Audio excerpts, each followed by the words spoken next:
যে আমাদের আল্লাহর কাছে শুকরিয়া জানাতে চাই যে বাংলাদেশের একজন বড় শত্রু, যিনি বাংলাদেশের একটা বিশাল ক্ষতি করেছেন একটা বিরাট পদে থেকে, এবং সেই পদ থেকে তিনি বাংলাদেশের ভাগ্য নির্ধারণ করার একটা ব্যাপারে দায়িত্ব ছিলেন। সেখানে তুমি সেই জায়গায় প্রতারণার আশ্রয় নিয়েছেন, জনগণের সঙ্গে প্রতারণা করেছেন, রাষ্ট্রের সঙ্গে প্রতারণা করেছেন।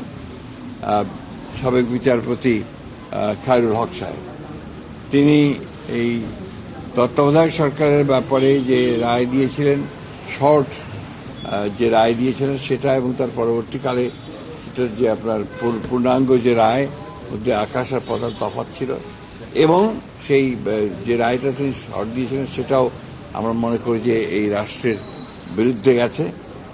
বিলম্বে হলেও যে এতদিন পরে তার বিরুদ্ধে যে ব্যবস্থা গ্রহণ করেছে সরকার, সেজন্য সরকারকে আন্তরিক ধন্যবাদ জানাচ্ছি। এবং সঠিকভাবে তার তদন্ত হবে সব বিষয়গুলোর, এবং তার সঠিকভাবে তার বিচার কার্য সম্পাদন হবে, সেটাই আমরা আশা করি।